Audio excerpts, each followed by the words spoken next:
Hello and welcome to the Wall of Weird podcast and the latest episode of Superman and Lois. So episode 7, it is called Man of Steel, and that title is not necessarily in reference to the good old boy in blue. So we'll get into it. But joining me once again is Nicole and Lisa. Durban can't join us tonight. He's got something on, and I can't say any more than that. So, he can't join us tonight. So, Man of Steel. You know how this goes. We're going to spoil the heck out of this episode. So if you haven't seen it, what the hell are you doing watching us, guys? Come back later when you've seen the episode. Right, but if you have seen the episode, then we're going to get into it. So it's nice to see Dale once again, Aaron once again in the chat, Mr. Nobody. Okay, all right. So let's get into it. So as we did last week, we're a slightly different format. We'll pull up the first slide here, which will give you an inkling as to the first subject we want to talk on, which is John Henry Irons' backstory. That's right. So Luthor, not really Luthor, but maybe is really Luthor. We'll get into it. I've got a little clip here just to kick us off with. So here we go.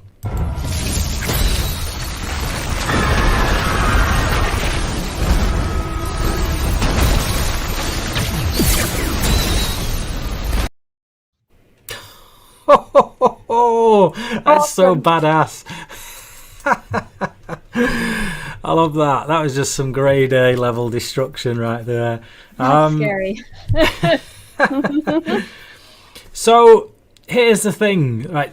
We already know from what we've seen in past episodes that this dude, whether we call him John Henry Irons or Lex Luthor, in his world, he was married to Lois Lane, had a child with her, loved her, was a good guy, and then Superman went and did that and something else, and it's just like, my thing is this actually John Henry Irons, or is it that the person who is John Henry Irons in our world grew up being Lex Luthor in his world? Because yes, he shares the same fingerprints as the John Henry Irons of this world, but that doesn't mean that in his world he is known as John Henry Irons. Well, he's definitely not Luthor in his world. They said that because when he was talking to his daughter, she asked him, well, how come, the AI thinks you're Luthor still? And he goes, well, it doesn't matter what the AI thinks I am. So there's too much multiverse in this that we don't know who he is. So it's like... Well, I'm going to go with Luthor. John Henry Irons but Yeah. I actually missed that little bit. I was probably getting KO'd by one of my children at the time, but given that I missed that little ditty, I'm going to rest my case on John Henry Irons. Then I think it is John Henry Irons, especially given it would have to be some other character we don't know about, which doesn't. I don't know that really makes sense. No, it doesn't. And given the tech that he's built, it definitely makes sense that this is indeed John Henry Irons, to comic book fans known as Steel. So this is a character that was launched in the Reign of the Supermen storyline, which took place after the Doomsday storyline. So in Doomsday, Superman was killed, and then in Reign of the Supermen, 4 new Supermen came out of the woodwork, and Steel, John Henry Irons, was one of them, and he did indeed have a real badass hammer like the one this dude has made here. So it was interesting, it's got to be said. So we're not going to get straight into him just yet because there's more to come later with him, but just as far as the backstory goes from this scene, what? He has DC history. Yeah. Mm-hmm. Well, also you can start to feel for this character because Yes. and where he's coming from. And what was Yes. also something very interesting that I picked up on was that they called him Superman in his world. So when Lois came to do her news briefing and to tell everyone, which another really important detail, that the Kryptonians, okay, so they weren't metahumans, they were Kryptonians, they have a weakness, and that's the kryptonite and the meteor rocks. And she specifically said Superman, which made me think that even in his world, that at one point he was not evil. Yeah. So something turned him in that world. Now, we don't know if all along that Superman was on the brink, or was it an exposure to the ex-kryptonite that caused him to go evil? Yeah. Or something else. Yeah. It's, So, and then, Lois gets killed in front of him and his daughter, which it's very interesting that Lois has a daughter in the multiverse. So, Well, historically, Superman's gone off bad because Lois has been killed, but in this universe, she's not.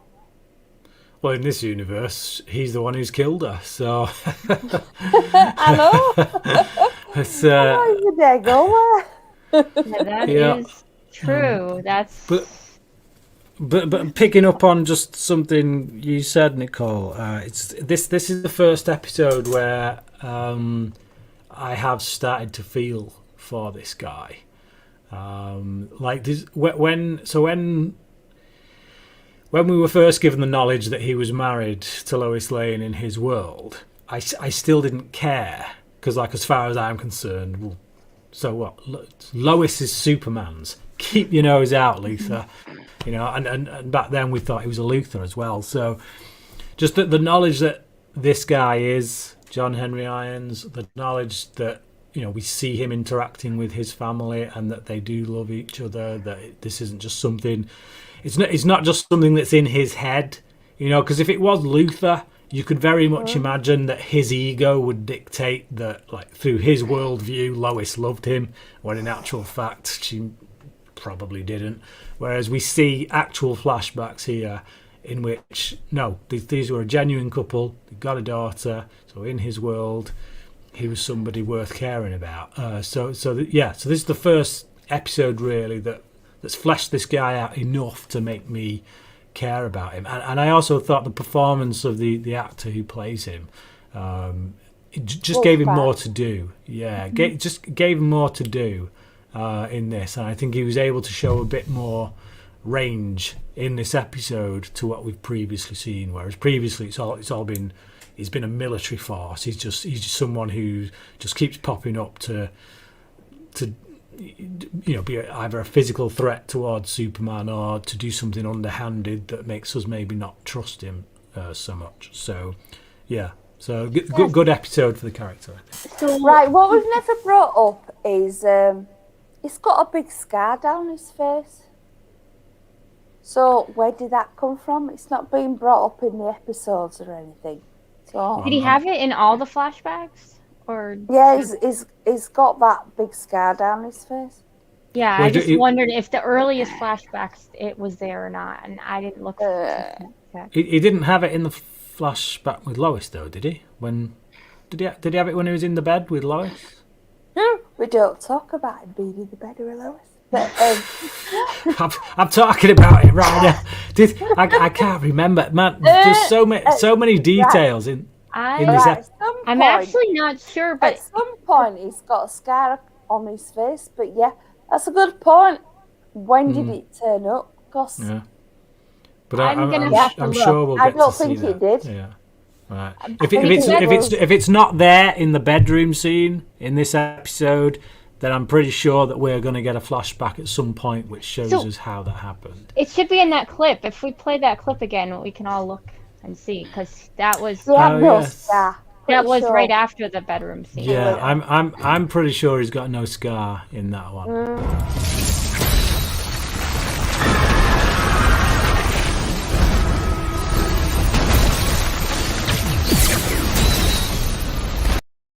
Yeah, he's got no scar. So I'm adamant. I'm adamant that at some point during this season, we will get a flashback that shows us how he got that scar. But Well, he said he Can I failed just to say I'm kill. not Scar. Yeah, he failed to kill Superman in his world. He said to his daughter. yes. So I wonder if that was a battle that he Yeah. had with that Superman in that world. And also interesting how he was able. So what did he do? What he seems to be some sort of engineer, or his daughter is. I mean, they have some high tech. They obviously stole some of it from Luthor. Yeah, well, I reckon he was an engineer at Luthor Corp. In the comic books, he was an engineer, and a gang, intergang or whatever the hell the name was they. I think that was the the Lois and Clark. What they called them in Lois and Clark, but I'm not sure that's what they were called in the actual comic books. But basically, this gang were putting guns on the streets that were made from tech that he'd created. So he became steel to basically take that tech off the streets. So there's, he was in together. Morgan Edge was involved in the comic. Yeah, they didn't show us how he got to the other Earth yet. They just kind of implied that he went off and he left. Well, it's at still first early I thought days. Still early days. It's still early days. Don't spoil it for us all. Well, how can I spoil it? I haven't seen it. I haven't seen a script or anything. I haven't seen any spoilers. I got a little bit confused when I was first watching this. I thought that some of the daughter and him building was happening in this time, but then I figured out it was happening in the other Earth. But I think that was intentional. The flashbacks were a bit for a little bit. Yeah.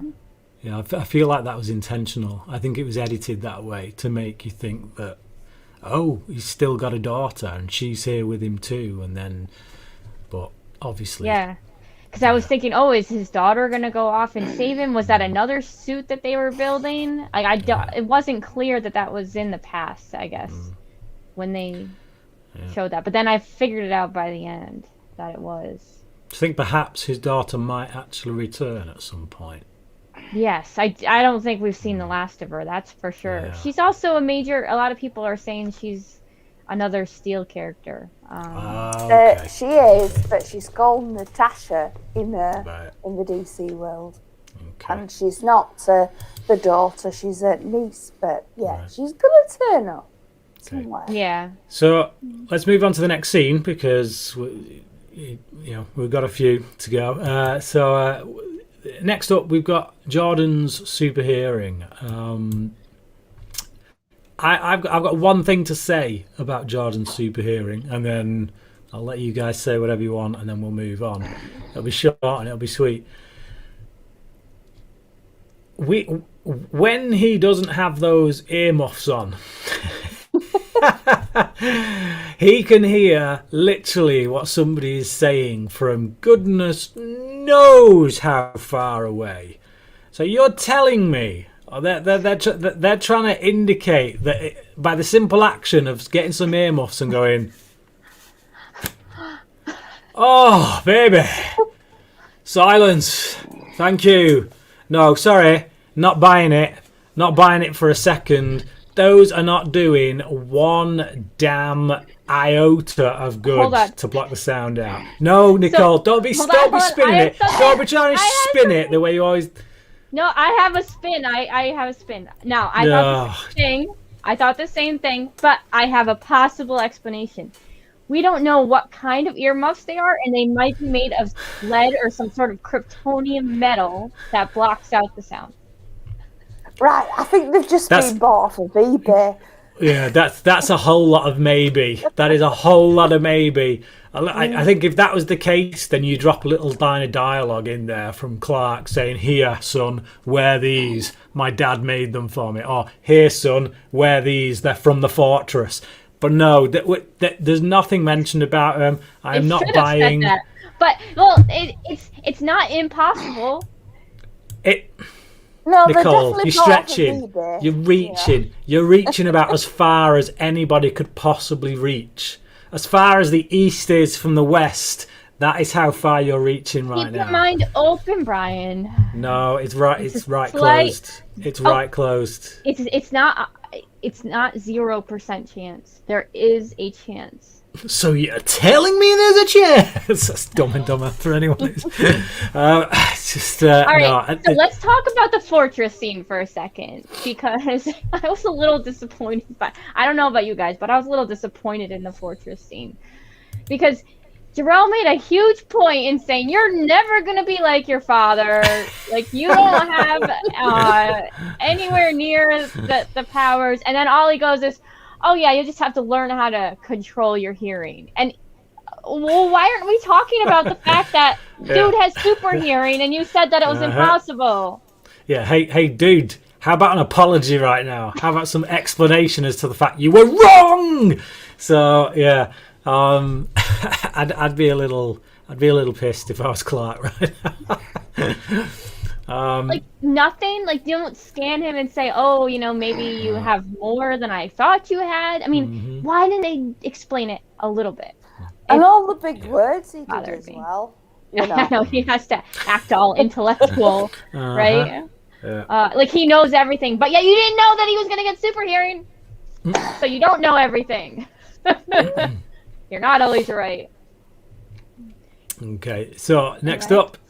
Just had to say that. But man, he went right to spying, like, just like his yeah, we'll talk about that in a minute. It's hard, isn't it? It's hard to not jump ahead, but it's I just I'm not buying those earmuffs.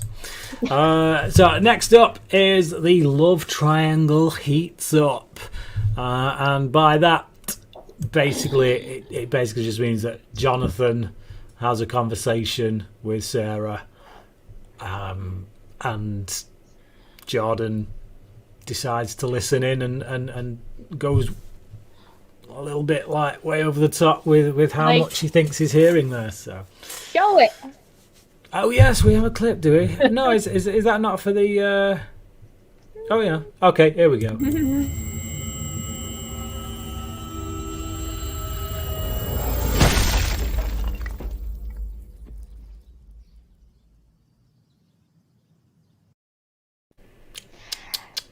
Come on, did you get a sense? Now, when I saw that moment and his look on his face after and just the whole thing, I just, for a second, it just felt like a little bit of a birth of a villain for me. I just, from the emotional, the way that he brought it. Now, I could be reading it wrong, or, it doesn't necessarily going to go that way, but that was my first gut feeling that I had from that moment. It was my first gut. It was my first gut feeling as well. It's just like the question that's always been hanging with these two brothers is always, are they going to be on the same side of the fence by the time we get to the end of whatever journey they're going to take us on, or is this literally the birth of a new hero and his arch nemesis? And I'm kind of hoping it's not the latter. For me, that'd be the more obvious way to go. But it did feel like a slight. I mean, if it wasn't for a scene that we're going to get later on. But again, like I've said before, TV shows, you always go full circle in an episode and kind of come back to a reasonable status quo, but you've rocked the boat a bit, and then you pick up on it later on, and I feel like they've signed up for a season 2, so let's hope they're doing it for the good. Okay. Yeah, I don't know. I just the music they had and the way his face, everything was telling me that was just like a hint. I really hope he doesn't become evil, but I can see them as being like in Smallville, where you had the birth of a hero and the birth of a villain. And in season 1, they weren't really like that. I mean, other one was definitely more heroic, but even Jonathan and Jordan, up until this episode, Jordan hadn't done anything really that heroic where Jonathan had. Um, there Let's not. also I did want Let's to talk. not start quoting Lex Luthor. It's a journey. It's not a light switch. Yeah. So the other thing is, I really liked the chemistry between Jonathan and Sarah in that scene. I definitely could feel not only the flirtation going on between the two of them, but kind of like a deep emotional connection they both had in dealing with their problems, which we hadn't seen before. And which I actually liked better than the Jordan and Sarah interactions that they had before. Yeah. But there's definitely something there, and that's why Jordan got angry. I think it was very obvious. And what I don't think about the other Jonathan's. woman who turned up? I don't think Jonathan's doing it intentionally. It's just something that's happened kind of naturally, and it's going to create more conflict in the future. Yep, It's going to CW love triangle. I mean, you can't have a CW show without a love triangle. So here it is. And why not against two brothers again? We won't talk about the other show, which will not be named. No idea what you're talking about. Anyway, next up. Vampire Diaries. I don't know. We don't talk about that. Next up, we've got Lana the Recruiter. This was I mean, we kind of saw this coming, basically, but it's an interesting moral dilemma for Lana, I feel, because now that she's working for Lois undercover, she's very much aware that Edge is up to something real shady. Especially, well, she knows that he's dealing in powers, giving people powers, and now he's trying to sign 5 people up to better themselves. So she literally knows that the people that she is signing up to this thing are gonna either potentially have powers or potentially be destroyed as a result of whatever tests are done on them failing. So that really places a moral burden on her shoulders. Yeah, I would be. I would just get out.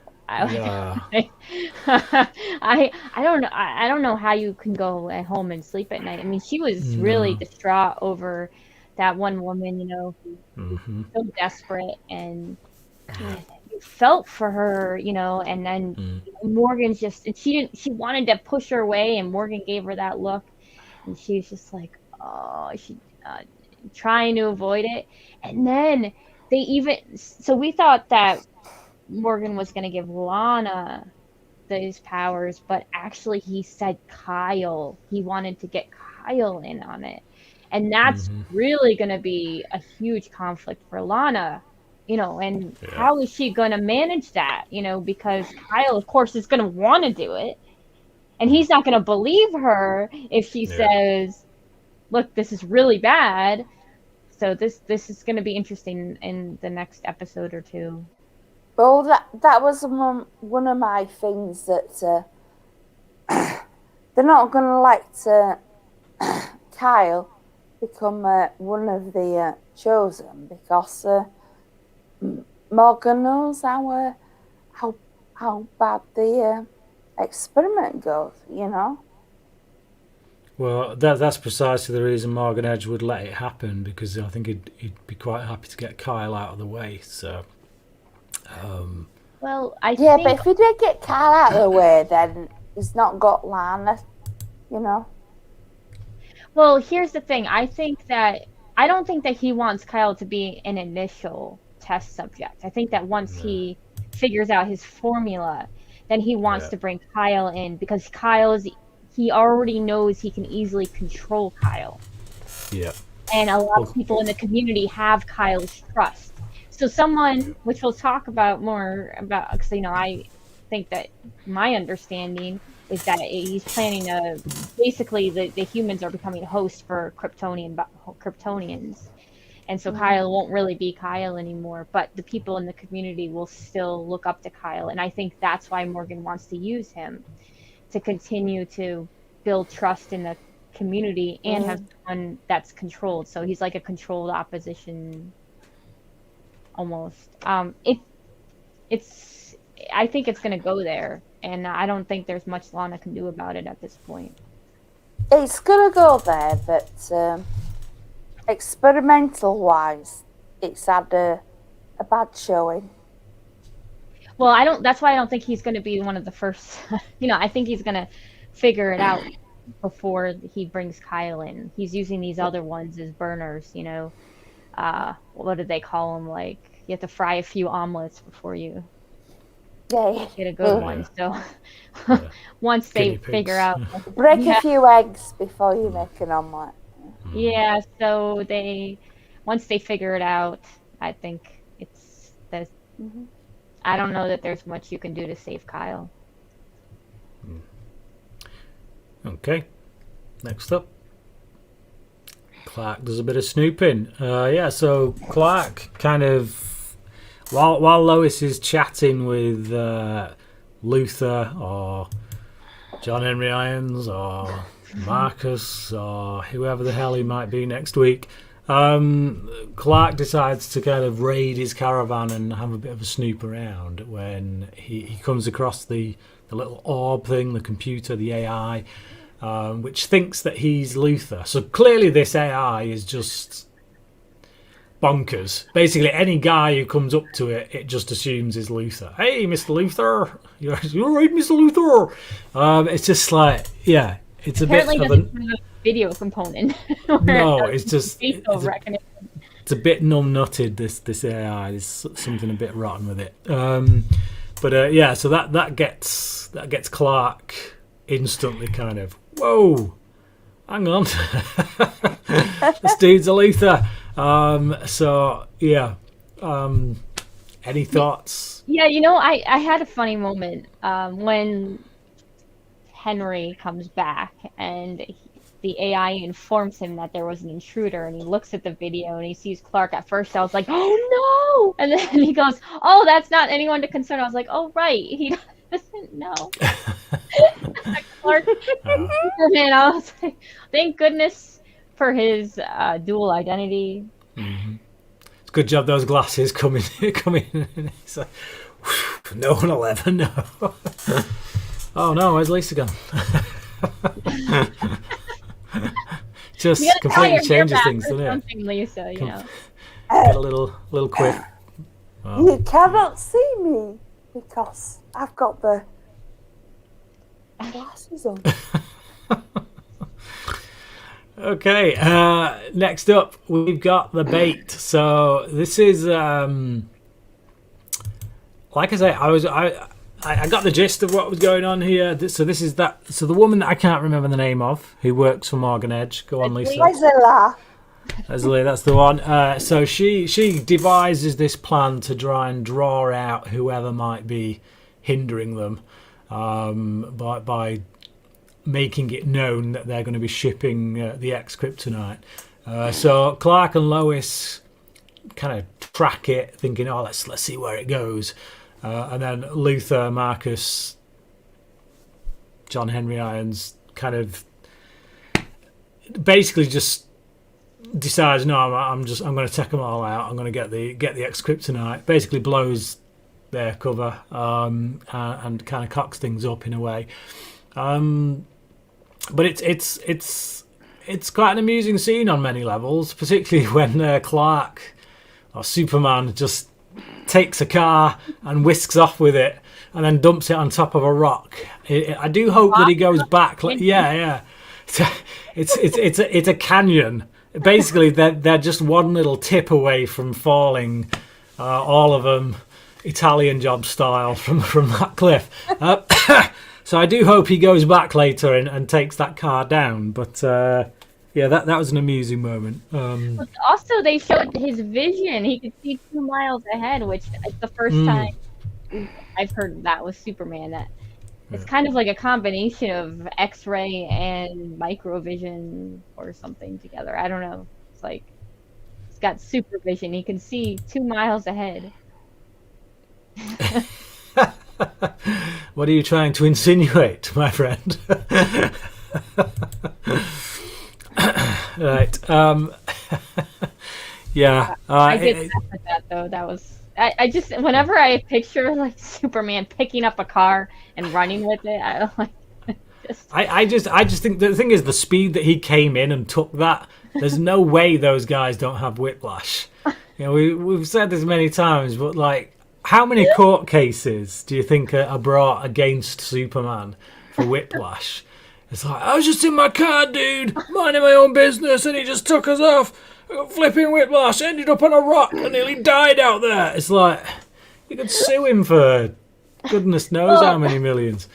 they didn't seem to have any ill effects though, because he went on the phone, he wasn't in pain. Mm-hmm. Yeah, no, I'm saying in a real world situation, if somebody got whisked away at that speed, it's like, this is what happens, slow motion. I think your neck would I'm be broken. thinking of Smallville and Rapid. You know, when he does the thing with the nail. It's like, see you later. Yeah, it's just, man alive. I mean, it could at least come in, pick it up, and then make a slow start, and then speed up. But no, it's just like, whoa, yeah, they're dead. Well, they are didn't want splattered anyone all to over that vehicle. see them, but yeah, that's. Unless he has some sort of aura that he can extend out as far as. Oh, do you know what? He's got aura because. I know he does for his cape and his uniform. Well, no, it is said in the comic books that there is an aura that emanates around him. That is the reason why his suit doesn't always get full of holes and tears and goodness knows what. But to the best of my knowledge, that aura doesn't extend around a car full of people. But maybe he has more control than you think, Brian. He could see 2 miles down the road. Again, I would, I would like it to be something that he's actually told us and not just reached for by one of Nicole's wacky kind of theories about things. You know me, I'm filling the plot holes, Brian. Yeah. Filling them in. There's a lot to fill in this one. It's got to be said. Right, can I say, when I brought up the thing about Clark's getting auto renewed and healing, when he was getting his ass kicked by John Henry Iron, his cape got dirtied. So, did anyone know that? Look after his cape, it got ruined.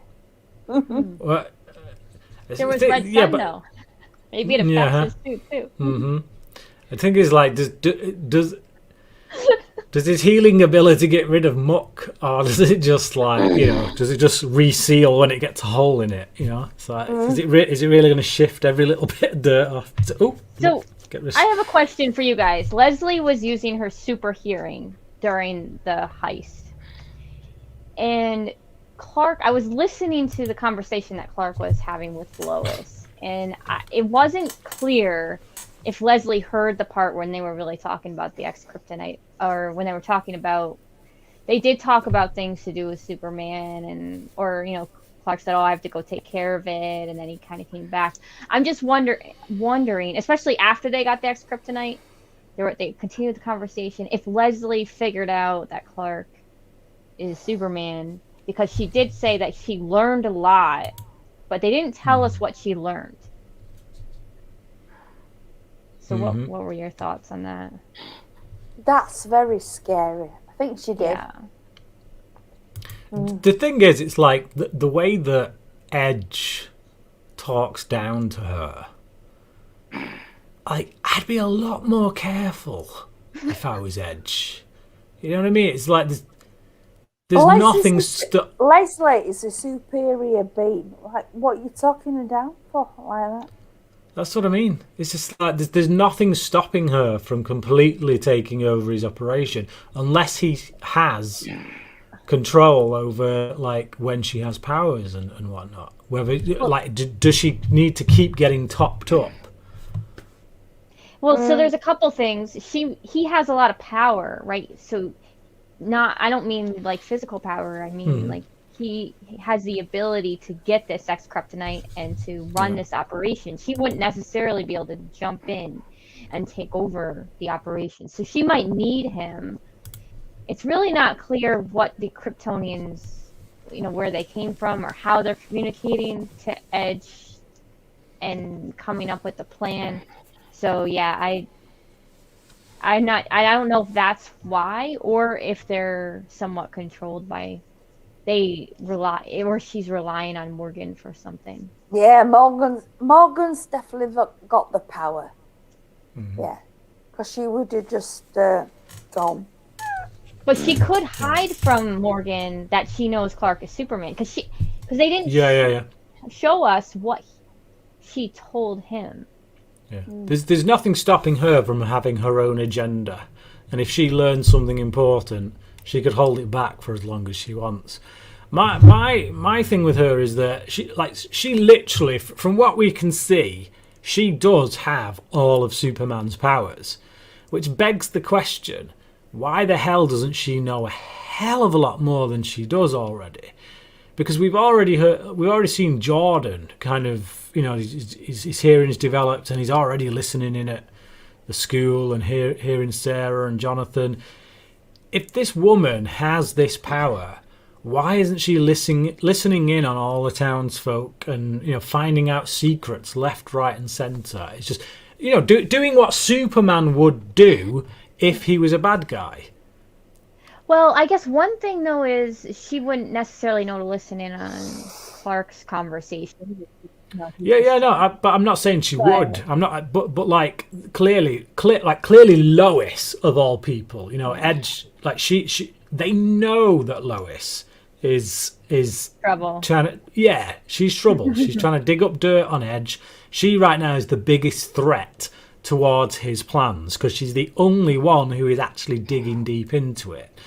So if she's got the powers that she has, surely it just seems like common sense to me that like she would literally. It's not common sense. She would definitely be listening. Well, you can't listen all the time, though. No. Well, I'm not saying I'm not. It's just. I'm sorry, but I don't buy that she wouldn't have something on them. It's like if Superman turned bad, if Superman turned bad, he would know stuff about the people he needed to know stuff about because he would use his powers. And Leslie Ladd, with the super hearing, would have known straight away that Clark Kent Superman. Well, not necessarily, because she would have to know to listen to Clark, unless she was listening to. She'd have to listen to Lois at a time when they were having a conversation that would have implicated that. And if she's doing a lot of other things, even if she listens to Lois sometimes, it may not. I just struggle to believe that. I just struggle to believe that every time she listens into Lois, it's during one of those dull moments where she's just making bread. It's like. All drinking red wine, Mm-hmm. Well, maybe she can't. Maybe she doesn't always have all of her powers because what's interesting is it's another maybe. How many maybes are you going to chuck out, Nicole? Hold on. Seriously. No, there's evidence. There's evidence for this one. So remember? I don't remember which episode it was, but one of the guys that had powers, he was going to that place to go where the ex-kryptonite was to get recharged. So maybe Leslie also needs to get recharged, and maybe that's what Morgan has over her, and maybe that's why she doesn't always have super hearing. Though Edge does say in this episode that she's the only one to have passed the experiments, so to speak. She's the only success so far, the only complete success. It's just it's a possibility, but she might not need to be recharged. But it would explain the power struggle, and it kind of would explain why she isn't always listening. I just feel like if I'm Morgan Edge, right now, my greatest asset is Leslie. If he knows that she has the hearing ability, maybe he doesn't. Maybe she hasn't told him everything. But if he does, if he knows the extent of all her powers, then I am saying, listen, Lois Lane, 24/7, I want to know everything she's doing, everything she's up to, everything she says. And I do not buy for a moment that every single time she listens into her, she's just baking or reading House and Garden. You can't read her like mind. It's just, I know, but she's not just sitting there quietly kind of...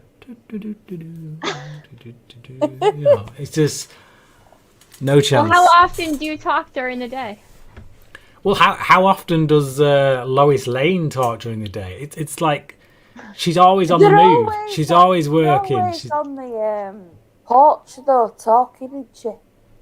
It's just she's having a good talk with Clark every day. I don't buy it. I just don't buy it. Anyway, next up is the hammer. Thor's hammer. No, not Thor's hammer. It's John Henry Irons' hammer. Pretty cool weapon. It's got to be said. I like how he... Seriously, I was thinking, four. So, all right, I didn't know that about this. I don't read comic books, so I don't know about this character. But I thought the first time, my husband doesn't either.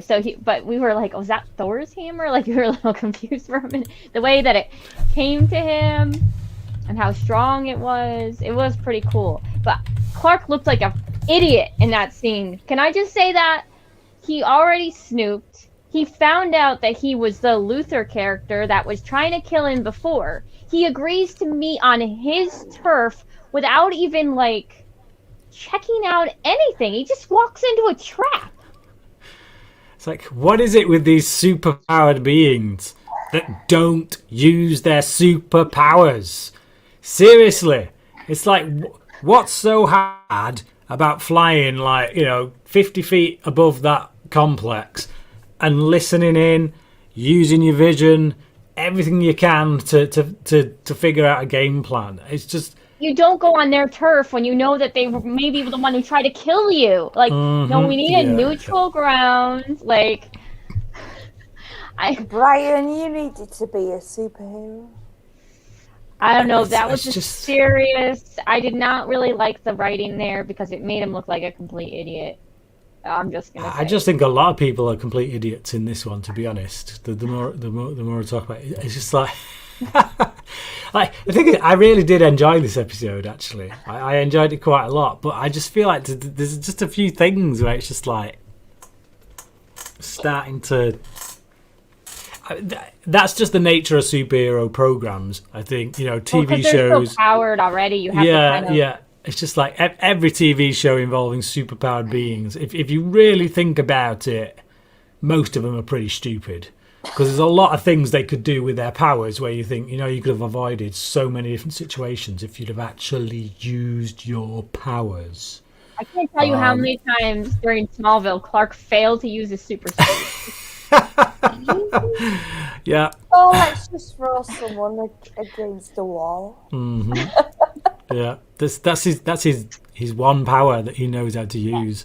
Throw someone against the wall. Boom. Well, that worked. That's worked several times before, so I've got to pull that one out again. Multiple occasions. Just gonna throw him. All right, let's see my favorite moment of this episode is this clip. Brian, show it. But I will hear. It's not that one. What happened there? I've not got a clip for that. That's the clip right there. That's the beginning of it. Is it? Yeah. Did you cut it off or? I don't think it is. But I will hear.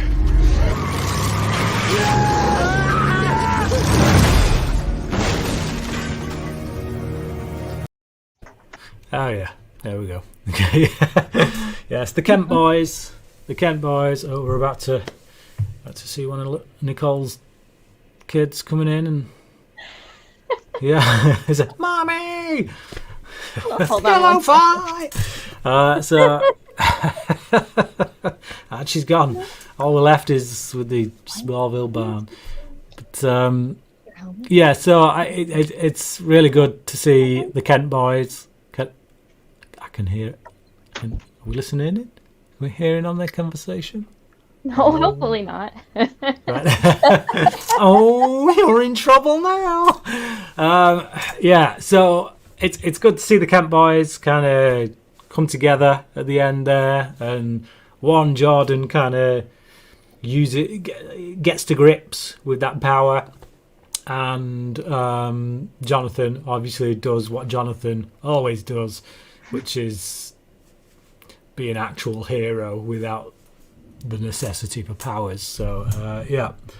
Yeah, no, I was really happy to see the boys saving their dad for the first time. That was great. They worked together to do it too, which was cool. And it was also interesting because it's something that I didn't think about the first time I saw it, but I kind of thought about it today. So we saw Jordan actually go down like Clark due to the red sun.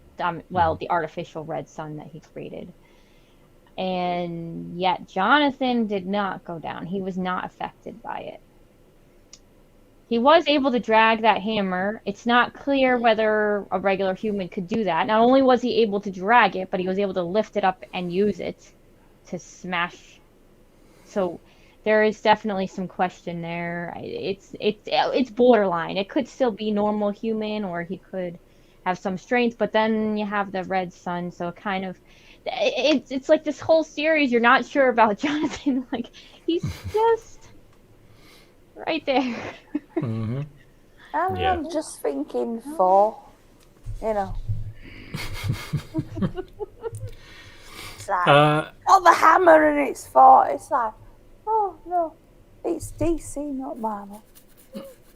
One of my favourite moments of the show is actually what comes after, when they get home, and the interaction between Jonathan and Jordan, which is kind of results in this little moment here. But the way they interact with each other is proper like two brothers who are really finding just something hysterical. Really, they're finding humour in the moment, and it's just it was nicely played. It felt real. Very brotherly. Yeah. Very real. I love that moment as well. That was great. They were. How many trucks does that family have? Well, is that the first time the truck? Is that the first truck accident though? I don't recall, to be honest. We should be keeping a tally, to be honest. Given the history of truck destruction in previous Superman shows, we should be keeping a tally on these bad boys. But consider that one right there. So that was just a little dented, though. Clark could pull that back out. Yeah. It's still a Kent truck accident. Well, it's not so much an accident as a purposeful battering ram. But yeah. Anyway, I liked that moment. It was a nice bit of brevity. But just after that, we get Lois and Clark coming in. And basically, just they've come to the conclusion, come to the decision that actually there shouldn't be any secrets. Whatever they know, the boys should know, because keeping secrets can only land each other in harm. And yes, it's a big hug, and we loved it. Yes. My only thing is, please, for the love of God, stick to it. Now that you've done it, now that you've approached that elephant in the room, which was always there in Smallville for 10 whole seasons, now that you've come to this place where you've accepted, hey, we're not going to have any secrets, please, don't go back on that. I am sure that at one point they're going to keep something from their kids. But yeah. I was very happy that they came clean. Don't include love in it.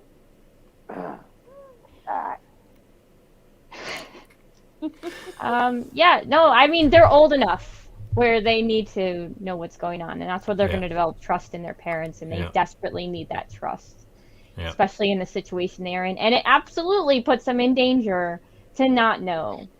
And Clark's lucky, his boys, that it makes sense that Jordan would have toned into his father's voice, but he still got lucky. Yeah, he can tone into his father's voice when he doesn't even know his father's in trouble, and yet. That woman who works for Edge, nothing.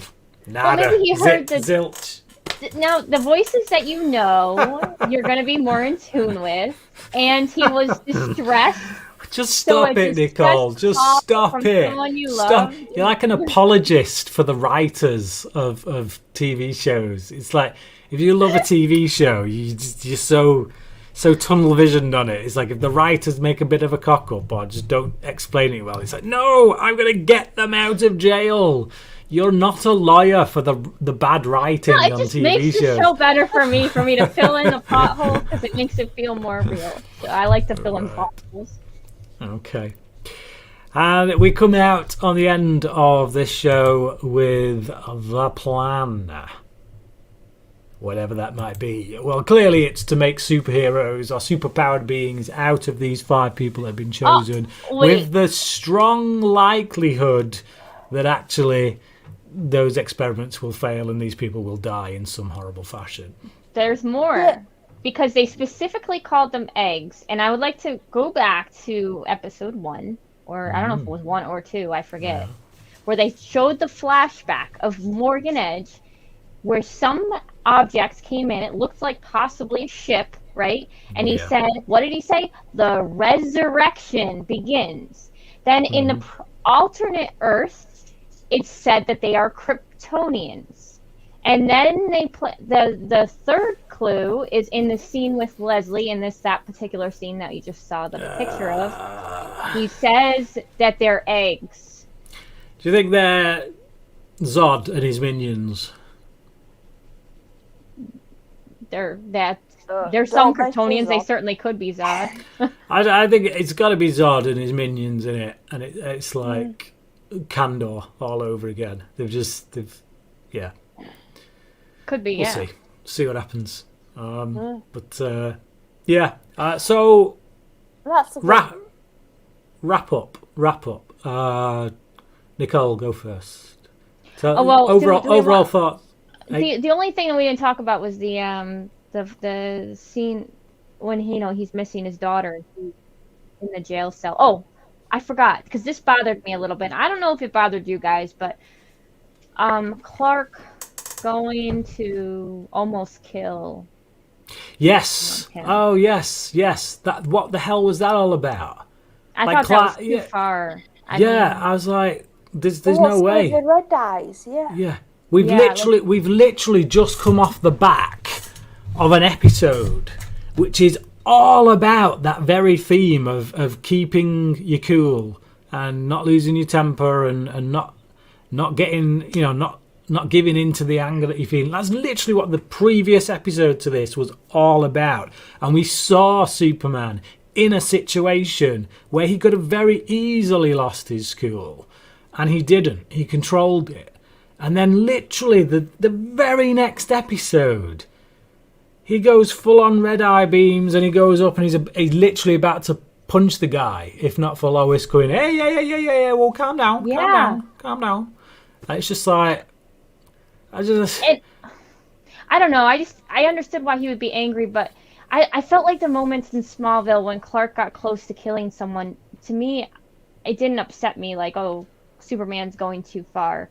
I don't know if because he was younger or because, it felt more earned. I guess this moment didn't feel earned enough to me. Not at all. And not only this was just an average situation. Yeah, we've seen him be in situations like this, worse than this in this series already, and we're only 7 episodes in. I mean, the dude that literally attacked Lois in the hotel room and had superpowers and laid the smackdown on him, he had far more reason to go medieval on his ass than he did on this dude.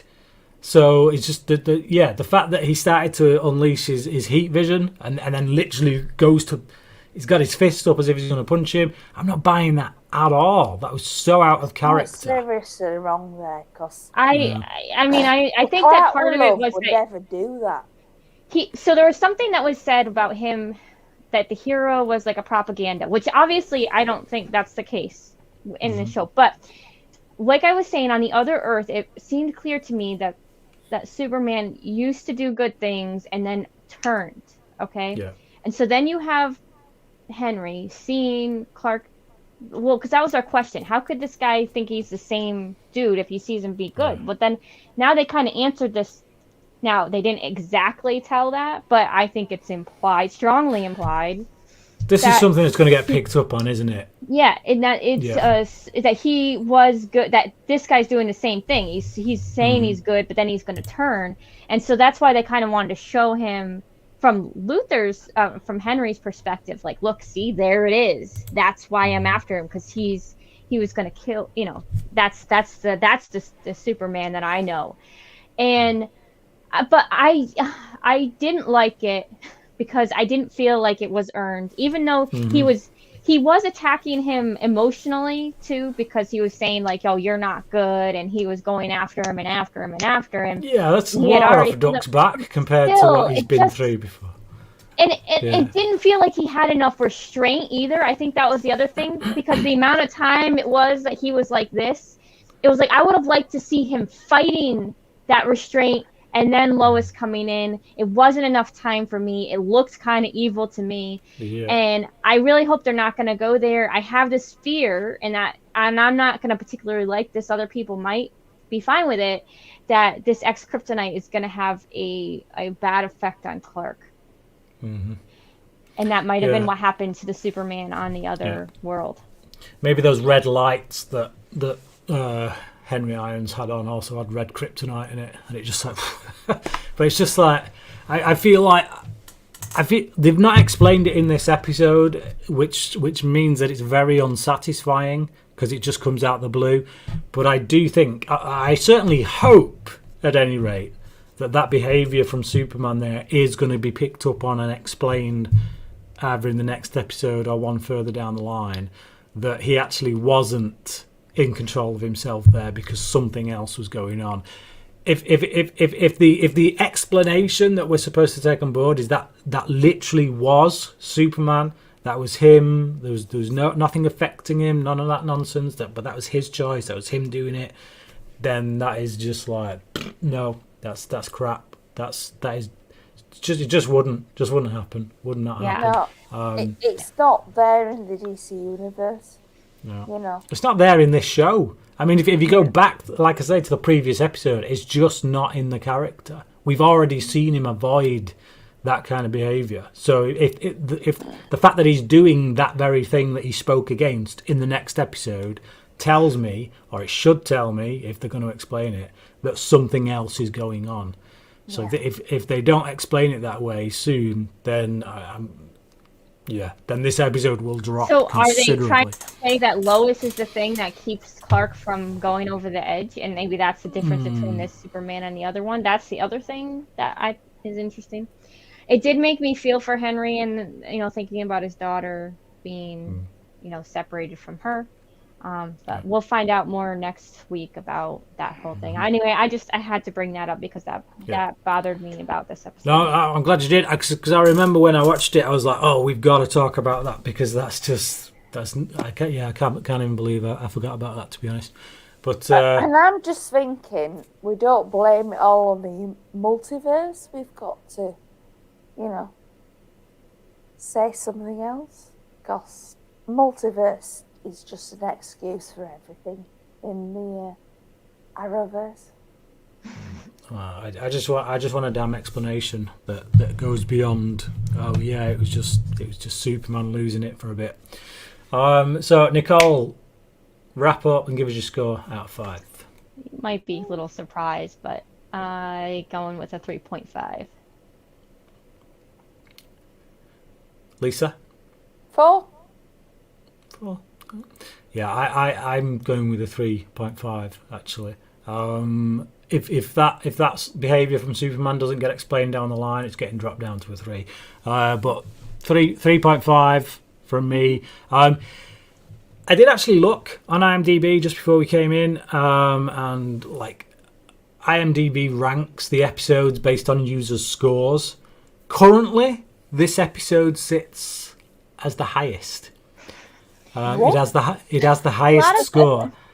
A lot of people like to do the plot twist, but here's the thing. The only plot twist that I really felt in this was, okay, he's got a new name, which to me just I didn't really wasn't because I kind of figured out that he was possibly doing this resurrection thing, and obviously he was going to build some sort of army. So, I mean, while I felt this episode was necessary, the backstory and anything for a lot of, I don't know what it is, but in Smallville, whenever they did an episode like this, I also there just wasn't enough emotional connection in this episode for me, and there wasn't enough cool action. I don't know. It wasn't compared to the other episodes.